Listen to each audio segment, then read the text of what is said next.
12월 7일 대림 제2주일 마테오가 전한 거룩한 복음입니다. 그 무렵 세례자 요한이 나타나 유다 광야에서 이렇게 선포하였다. 회개하여라, 하늘나라가 가까이 왔다. 요한은 이사야 예언자가 말한 바로 그 사람이다.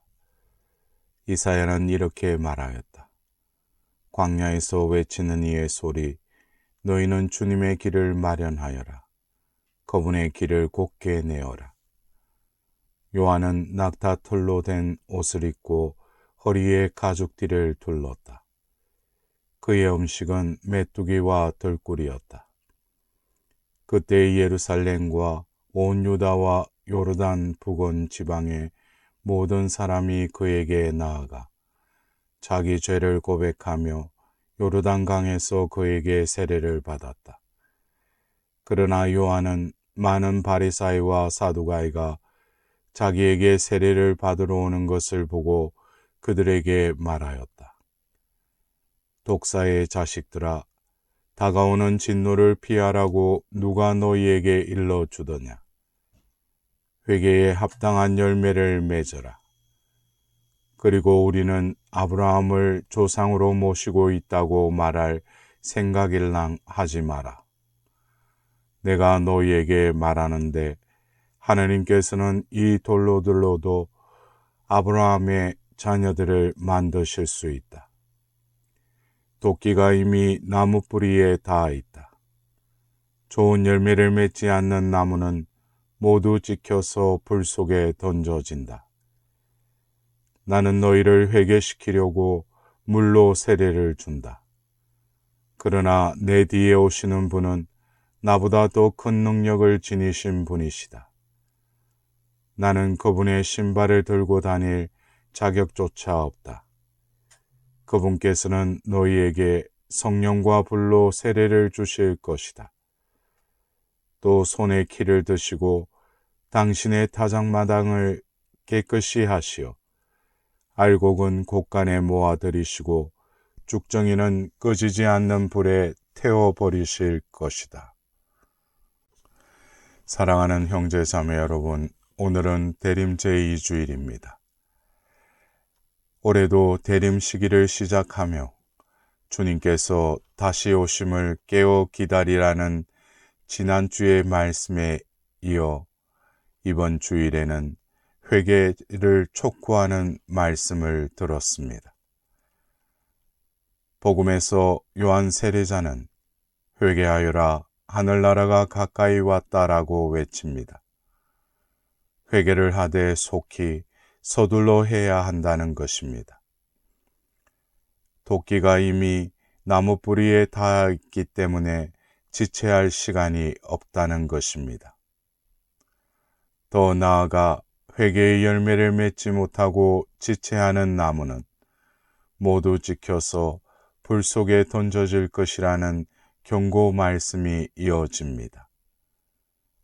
이 절박한 호소를 받아들이기 위해 회개의 본질이 무엇이고 왜 서둘러야 하는지 이해할 필요가 있습니다. 먼저 성경에서 회개란 말 뜻은 단순한 반성이나 뉘우침이 아니라 기존의 정신 혹은 길을 바꾸는 것을 의미합니다. 회개는 잘못한 일의 후회와 반성이 아니라 삶의 방향을 바꾸는 것입니다. 이를테면 추운 겨울날 한밤중에 어떤 사람이 서울을 가려고 기차를 탔습니다. 깜빡 졸다가 보니 그 기차는 부산 방향으로 가고 있었습니다. 잘못한 것입니다. 그 사실을 알았으면 빨리 기차를 바꿔 타야 합니다. 그것이 회개입니다. 즉 회개란 부산으로 향하던 길을 방향을 바꿔 서울 쪽으로 향하는 것처럼 편하고 유리한 것을 쫓던 자기 중심의 삶에서 하나님 중심으로의 길을 바꾸고 삶의 방향을 온전히 바꿔서 결실을 맺는 것입니다. 그러기에 복음은 회개에 합당한 열매를 맺으라고 요구합니다. 그런데 잘못한 기차 안은 따뜻하고 편하고 잠이 쏟아졌습니다.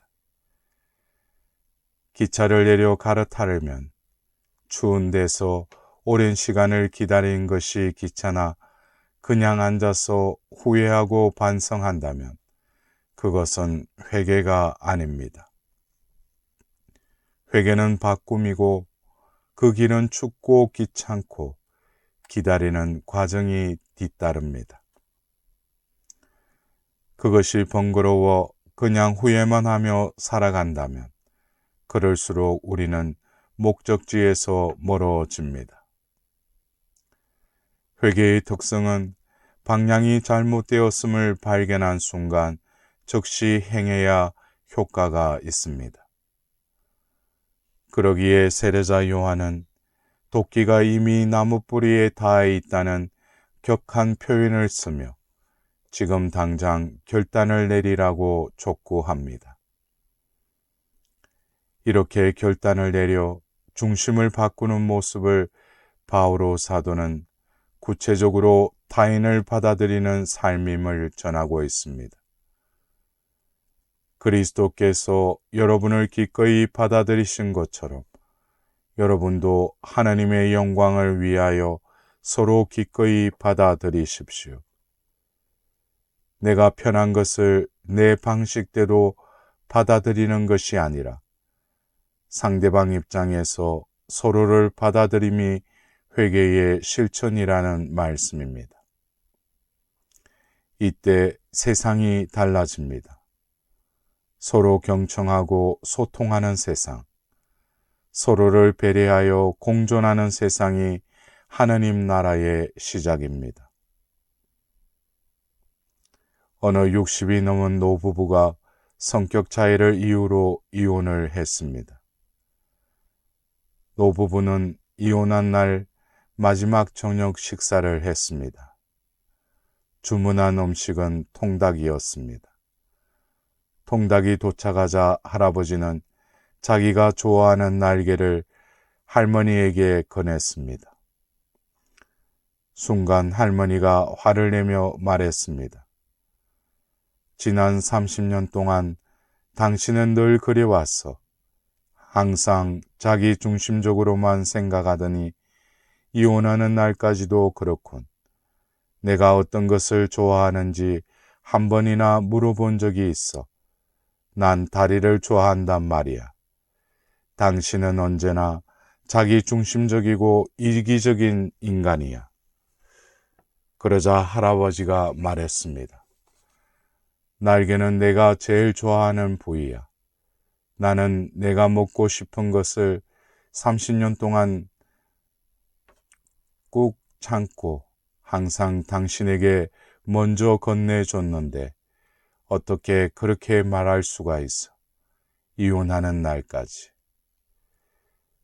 노부부는 서로 씩씩대며 각자의 집으로 가버렸습니다. 집에 도착한 할아버지는 할머니가 했던 말이 생각났습니다. 정말 한 번도 아내에게 무엇을 좋아하는지 물어본 적이 없었구나. 그저 내가 좋아하는 것을 주면 좋아하겠지 생각했지. 아무래도 마음을 풀어 주어야겠다. 이렇게 생각한 할아버지는 할머니에게 전화를 걸었습니다. 핸드폰에 찍힌 번호를 보고 화가 덜 풀렸던 할머니는 전화를 받지 않았고 계속 전화가 걸려오자 전원을 꺼버렸습니다. 다음 날 아침 할머니는 이런 생각이 들었습니다. 그러고 보니 나는 지난 30년 동안 남편이 날개를 좋아하는 줄 몰랐네. 자기가 좋아하는 부위를 나에게 먼저 떼어내 건넸는데 그 마음은 모르고 화만 내었으니 얼마나 섭섭했을까. 섭섭했던 마음이나 풀어주어야겠다. 그래서 할아버지 핸드폰으로 전화를 했지만 받지 않았습니다. 한참 후 낯선 전화가 걸려왔습니다. 전 남편께서 돌아가셨습니다. 할아버지 집으로 달려간 할머니는 핸드폰을 꼭 잡고 죽어있는 남편을 보았다는 이야기가 있습니다. 예수님께서 선포하신 하느님 나라의 특성은 절박성입니다. 주님이 오시니 회개하라고, 지금 당장 중심을 바꾸라고 촉구하는 이유는 지금이 아니면 늦기 때문입니다. 그 회개는 본능대로 살고 습성대로 살던 태도를 버리는 데서 출발합니다. 말하고 싶은 대로 다 말하며 듣고 싶은 것만 듣고 사는 사람들이 있습니다. 남이야 상처를 받건 말건, 사실이건 거짓이건 자기 좋을 대로 말하고 듣기 좋은 대로 듣습니다. 정말 주님을 모시고자 한다면 이제 입을 다물고 진실 앞에 길을 열어야 합니다. 돈이든 시간이든 쓰고 싶은 대로 다 쓰는 사람이 있습니다. 마시고 싶은 대로 다 마시며 탐욕을 부리고 싶은 대로 다 부리는 사람들이 있습니다. 그 습성을 버리고 생활 태도를 고쳐야 합니다. 미워하던 사람들은 용서하고 시기와 질투로 대하던 사람들을 존경하는 것이 중심을 바꾸는 회개입니다. 입장을 바꿀 때, 회개할 때 시작되는 새 세상을 이사야 예언서는 참으로 아름답게 표현합니다. 늑대가 새끼 양과 함께 살고 표범이 새끼 염소와 함께 지내리라. 송아지가 새끼 사자와 함께 살쪄가고 어린아이가 그들을 몰고 다니리라. 한마디로 지금과는 다른 새로운 세상이 시작된다는 말씀입니다. 사랑하는 형제 자매 여러분,